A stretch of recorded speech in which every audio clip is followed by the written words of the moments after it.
Science Unscripted. Hello and welcome to Science Unscripted. It's Connor here. And Gabe. We are going to start with a short email or a short exchange of emails that I had, Gabe. I don't think you've seen any of these really, with one of our listeners, Emma, who got in touch after our episode on forest bathing and doing it in virtual reality. The idea that, Czech Republic, right? People, I compared going into the actual forest and going into taking a virtual tour via VR goggles, and then comparing the two and the effect that it had on their well-being. Based on a standardized emotions test, I think 10 positive emotions, 10 negative emotions. How did it Which affect one was them? better? Yeah. It turned out that there's no real difference, at least in the context of this very specific test. And Emma wrote, I'm thinking the studies didn't have participants do both.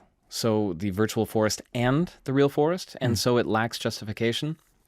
And what I immediately wrote her back is that was something I failed to mention when I was talking about the study, is that they did in fact have one group, one cohort do both. And it, again, was statistically irrelevant at the end of the day. It was the same. So that's the answer to that question.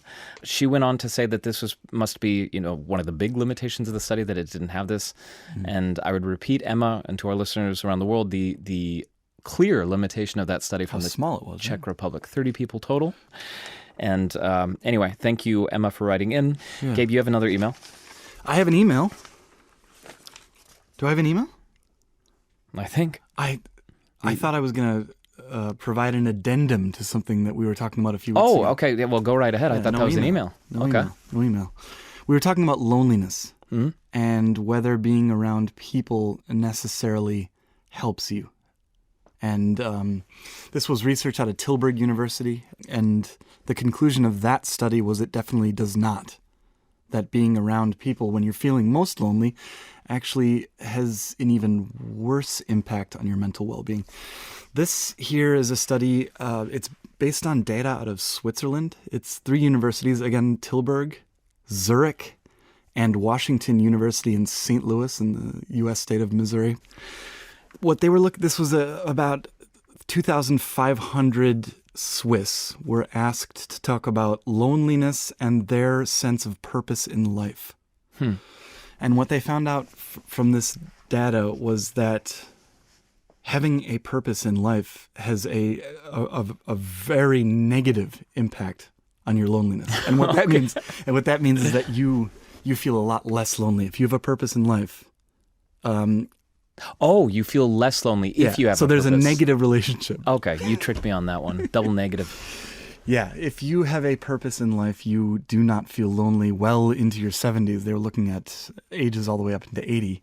And one of the things they found out there was that having a purpose in life oftentimes means that you are dealing with other people, but also that there are things like gardening or hiking that you can do on your own that can give you that sense of purpose, which makes you, despite being alone, you do not feel as lonely. Have a hobby, effectively. Yeah, that if you're, let's say, entering retirement and you spend a lot of time at work and it gives you a sense of purpose, as you prepare for retirement, make sure that you already start trying things out that can possibly replace that or act as a surrogate to that, so that you don't get bombarded by feelings of loneliness and the negative well-being that accompanies it when it happens. Okay. Essentially. Keep yourself busy, but in a purposeful way. And it leads to a question. When you mentioned that before, this is the first time I'm hearing about this study. Yeah. You and I had a discussion about whether or not you need to have a purpose and how... Or how you get it. Why should you have to have... Do we have to? Yeah. Was that idea infused into our psychologies is it unnatural? It should be okay. Do we have to have a purpose in life? It should be okay not to. I'm purposeless. I'm just enjoying the ride, and that's it. I think that's also totally valid. But if I told my mom and dad, hey, screw this purpose thing, I'm just gonna I'm gonna sail off. Here it sounds like if you were purposeless or felt purposeless, you would feel more lonely. Absolutely. But it leads me to wonder whether if you could not only accept the sense of purposelessness, but embrace it, love it, if you would still feel lonely as a result, or if that would change that equation. Future research.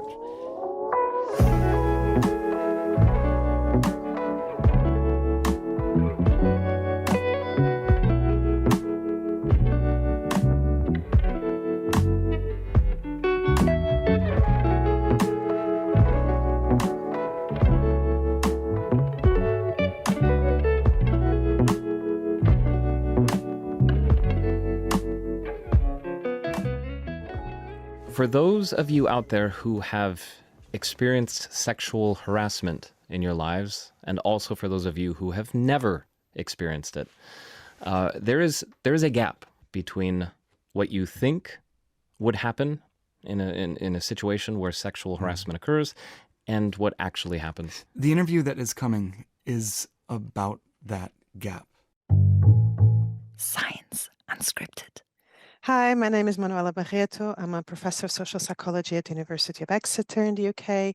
And we've recently published a study with two colleagues on how people, what kinds of needs people experience when they encounter sexual harassment and what kinds of things they do to address those needs. Manuela, what was the primary conclusion of your research? So there are a couple of important conclusions, but I would say that the most important message to take from this paper is to understand that those who encounter sexual harassment have a whole range of needs, not just one or two needs. So, for example, the one that people tend to think most about is the need for justice, the need to have someone made to account for what happened to them. But that's only one of many needs that people experience at that point. That's sort of the core impact of this work. But there's others, of course, related to that. We'll get into those in just a minute here, but Gabe and I thought we would start by playing a clip that, Gabe, you and I went out on the streets of Germany. Yeah, we spoke to a bunch of people in Bonn a couple of days ago, and we were going to play them individually for you. We spoke to a lot of people, and we recorded 3 of them and wanted to play them for you, and then we would just discuss them with you right after hearing them. Would that be okay? Yeah, okay. Okay, so this is a woman we talked to. She's 60 years old, and her name is Chris. Have you in your life been sexually harassed? Yeah. When I was 30, 40 years old, on the street in the city. What happened exactly? Oh, a man touched me. Touched you? Yeah. I never will forget it. I hate even asking this. Can I ask where he touched you? At the... On your breasts? Mm-hmm. He just reached out and grabbed your breasts? Yeah. What did you do? Nothing. Why not? I can't explain it. I was very young. I was unsicher. What is it? You felt unsure of yourself. Yeah. And then I did nothing, and I didn't tell it anyone. Are we the first people ever to hear this? Yeah. Manuela, Chris there just said that she can't explain why she told no one up until she told us. Why did that happen? Or does that fit into a pattern based on your study? Well, so what we find is that, first of all, when people say they don't do anything, that doesn't necessarily mean that they really don't do anything. What it means is that they don't do what's expected of them. So when she says she did nothing, she probably did do a few things, even if not inside her head. She maybe played the event over again in her head. She maybe tried to minimize it, maybe tried to look around and see whether that happens to other people. Those are things you're doing. You are coping with that in some particular way. But more generally, I think what she's getting at in there is that sometimes people feel really ashamed about somehow that happened to them. Why to them? Maybe they did something that invited that treatment. Or maybe they feel, she said, uncertain, right? She said she felt uncertain. And yes, of course you feel uncertain. If someone comes full of confidence and does something that to you feels wrong, who's right? They were so confident, who's right?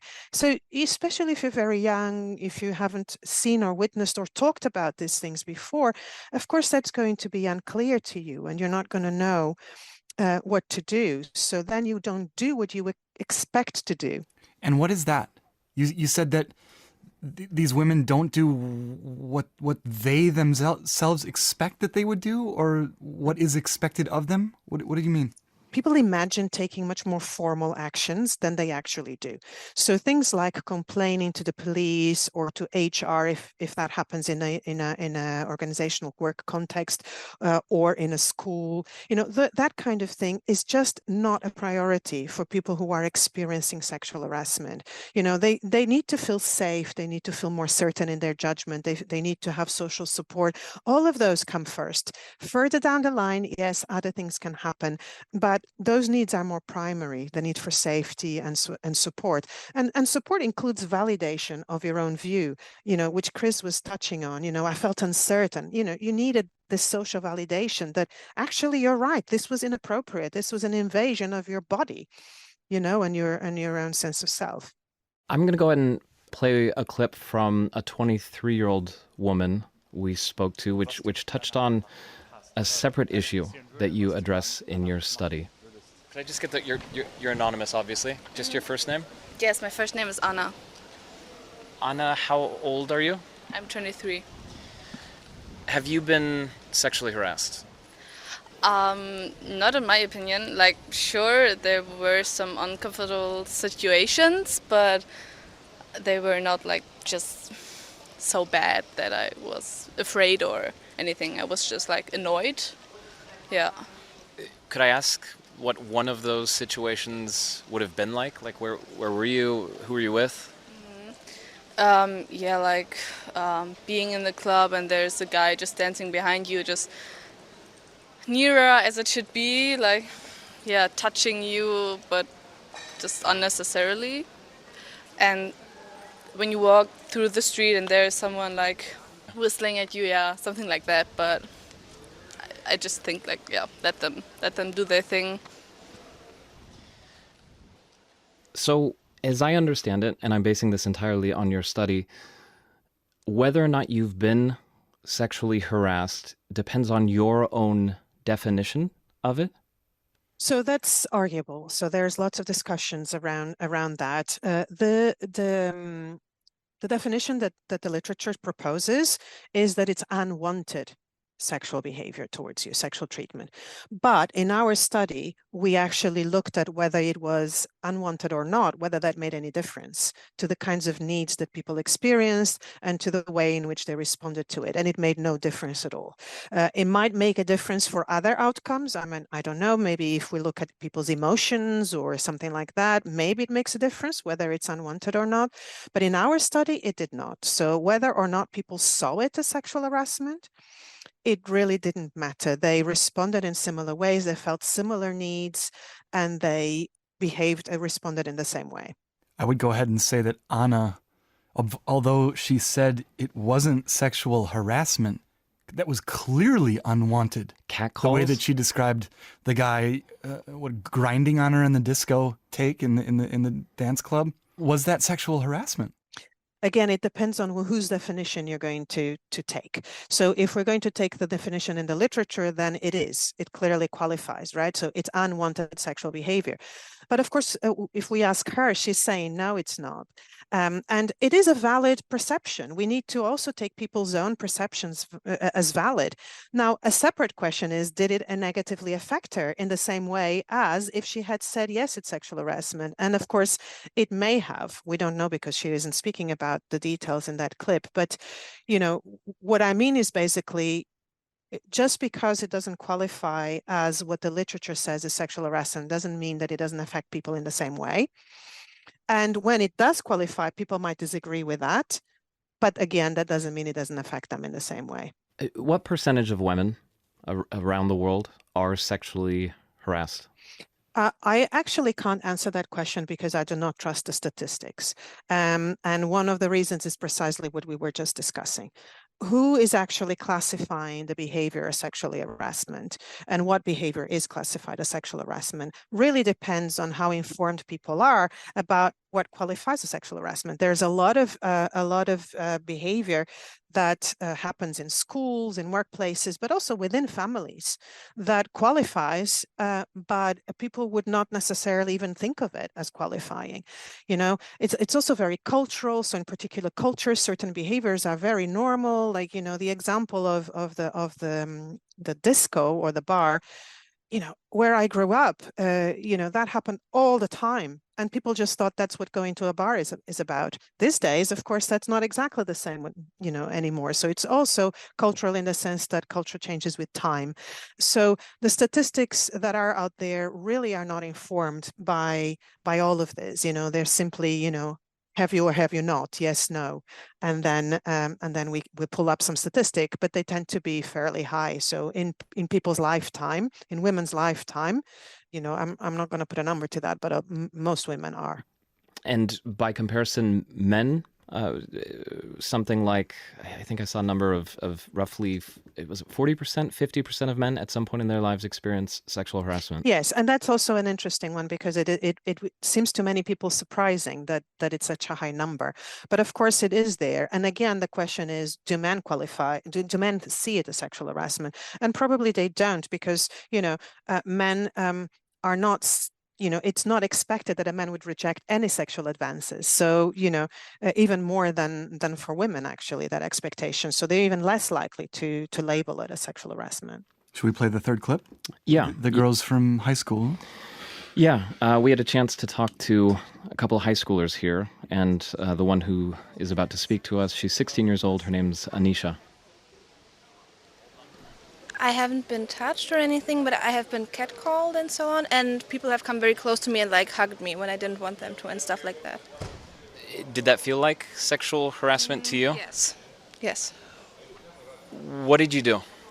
Usually I do nothing and I just try to be nice and then get out of the situation as fast as I can. But sometimes I get mean. When they're too direct and try to come on too strong, I'm just very hard and I just say, go away from me, and I just go away immediately. So it could just be anecdotal, but she happened to be the youngest person we talked to. And she was also the one who was the most pushbacky. I mean, I was kind of happy about that in a way. Is that a coincidence, or is there a demographic change happening? Because the very first woman we talked to, or that you heard here, Chris, she kept saying, that was a different time. You didn't do anything when a guy reached out and grabbed you that way. Are things changing? Well, so in terms of actually having evidence for what I'm about to say, I don't think there is evidence out there about this. But what there is clear evidence that the way in which sexism is expressed is changed over time. That doesn't mean that there is less sexism, but it's expressed in different ways. I do suspect that you're right in terms of younger people now being also more informed about how to respond to these situations. I mean, as I said, I live in the UK, and I know in the UK they have a subject called PSHE at school that is about precisely educating young people about, these kinds of moral and social standards. And sexual harassment is one of the things that comes up in those discussions, perhaps not in this term, but, about what's appropriate, what's not, and how to respond to it. These are the kinds of discussions that young people are having a lot more than we were having before. Is it safe to say, based on your study, I mean, I know a study doesn't necessarily have a purpose or a message for society, but is it safe to say that people who have not experienced sexual harassment, that they should assume that they don't have a clue what that person needs after being sexually harassed, that we shouldn't even start to speculate or judge any of that, because there's a very concrete set of needs in the immediate aftermath, and most people can't anticipate those if they haven't gone through them themselves? Well, I think generally speaking, that is a very fair conclusion to take. There are some subtleties in this, which is, for example, when we ask people what their needs would be if they had been sexually harassment, the prioritization of needs was similar across those two groups of people. What wasn't similar was the actions that they were likely to take and how effective they felt those actions were. Those were very, very different. Again, as I said, those who didn't really experience it were just imagining, prioritized formal actions like, complaining to the police or to HR departments. That's the really key difference. In terms of understanding the needs, they had a clue, not so much in terms of intensity, but they had a clue. It just didn't translate into what people should do, what they would do in that situation. I'd wonder, what are the tips, or from your work, or from anything that you've learned in your work, for people who are the victims of sexual harassment? What should they do when it happens? I think the main conclusion we can take that actually speaks to those who encounter sexual harassment themselves, and notice I don't call them victims for a very good reason, but for those who encounter sexual harassment, really the main lesson is take your needs and your actions as valid. Regard them as valid, even if other people do not think that they are, because what you need is not necessarily what other people understand that you need. So if you have needs that other people can't empathize with, do still see them as valid and take them seriously, and potentially resort to the support of groups of people with similar experiences as yours, because they will understand, they will have had those needs as well. So I think, this kind of separation of worlds is something that in itself can cause problems to those who are sexually harassed, because they don't feel validated, don't feel supported, because of course others can't understand them. But there are other people out there who can support you. And that was Manuela Barreto talking to us from Exeter in the UK. At one point, she was the president of the European Association of Social Psychology. And one thing she wanted to clarify after we spoke was that in her study, the definition was that the participants defined whether they thought they were sexually harassed or not, and that it is equally as valid to say, here are the objective criteria for sexual harassment, and you either were or weren't, but they just happened to do it in that one way in their study.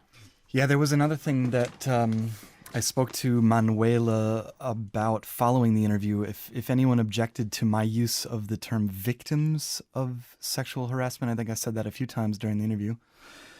I was wrong. She corrected me. You do not use that term because victim, being called a victim implies passivity. It implies that you're not going to, if you encounter sexual harassment, that you're not going to do anything about it. A victim doesn't act, is not the actor, is not the perpetrator. Therefore, one does not use that term. Yeah, the way she phrased it was it can accidentally disempower people. And of course, this is about doing the opposite, empowering people. So sorry for that. No, I like learning those things. That was well, that's why we're doing this. Yeah, right? that was new for me too, and I like learning that because I like the, it's not a neologism. I like the new way of saying it. People who encounter it, I like that a lot more. Yeah. People who encounter sexual harassment, that feels very different. Yeah, of course. Yeah, of course. And then I guess kind of to round things out here, Gabe, I'm not sure the listeners out there would expect this, but you were saying you've been or you've encountered sexual harassment. I doing this topic got me thinking about a time. I'm not going to mention where it was or when it was or how old I was or whatever. I was in the bathroom and there was another guy in there, and I said something to him in passing, a funny remark, and to acknowledge me saying that, he put his hands. I was looking at the mirror. I was washing my hands. I was looking at the mirror. I had my back to him. He was coming around out of the urinal, and he put his hands on my love handles, on my hips. Yeah. Put his hands right there on my hips. And I didn't think, I definitely thought about it It was weird. It was really weird. I didn't know what was going on, and then it ended, and that was it. I didn't really. I didn't think about it until now. Really, it's a little bit like Chris, although of course she. No, that was more. In that case, it'd be your genitalia getting grabbed, which didn't happen. Hers, I think, was more extreme. Yeah, and probably way more aggressive and something that was really negative because she said that she hasn't forgotten it. I kind of forgot it. I didn't know what to do. No, it was weird, and I obviously didn't like it. Yeah, it was just so weird. To join the chorus of people who did nothing, I'm also one of them. And again, I don't want to make this about you and me. I do think it's a surprising statistic. People don't expect men to experience this, and it's certainly not comparable, generally speaking, to the way that women experience this. And it's clear in the data as well that sexual minorities experience it at far higher numbers. Still, we do, though, sometimes. In my case, I'll just keep this short, was getting a haircut at the place I used to get my haircut at in Cologne, Germany. Mm-hmm. And the owner was from Greece originally, gay man, very nice, very friendly. And one of the other hairstylists who was cutting my hair, I believe, was also gay. And while I was sitting there, I'm sitting in a chair right now, and my shoulder happened to be at the level of his crotch, coincidentally, I suppose. Mm. And that part of his body kept pressing into my shoulder on one side and then the other, and then on the other, in a way that was, I'm sorry, you know which parts of your body are touching other things and other people. And you did nothing about it in the moment? I moved my body away from it. I thought, hey, you gotta see, read the body language. Yeah. And it kept going on. And I never went back. That was my action. Okay. I never went back there. It made me extremely uncomfortable. I knew the owner. I could have gone up and talked to the owner and been like, hey, this weird thing happened. I should have. Didn't occur to me. And I never went back. And that's the end of that story. And it's not something, it's so uncomfortable. It's so ugly and uncomfortable. You just want to run away from it and never think about it again. But then, of course, you do. So it happens in many ways, in many places that you wouldn't necessarily expect. And to people, I don't know. And we've made this about us. I've made this about us just for a couple seconds here. Mm. That's not where this should end. Where we would like to end this report, I guess, or this interview, or these series of interviews, is to hear from a 16-year-old named Visha. She was standing. She was friends with the third voice that we heard there during the interview, Anisha, right? Yeah, Anisha or Anisha. She was standing right next to Anisha and didn't want to speak to us at first. But after Anisha began sharing her story, then Visha had this to share. Also, guys our age, so like teenage guys, they don't really realize that this is a problem for us, and they don't really, it's not on their radar that this is even an issue that we have to worry about, and often they make really, sorry. I get really emotional fast. But they make like really disrespectful jokes, like without like realizing like what they're saying. Sorry. I'm gonna finish it. Like jokes about rape or something, they laugh about that because they think it's funny, but they don't realize what the consequences are, and they're making it seem harmless, and I think that's also really dangerous. Enough said. If you have anything else that you would like to say, get in touch. We're su@dw.com.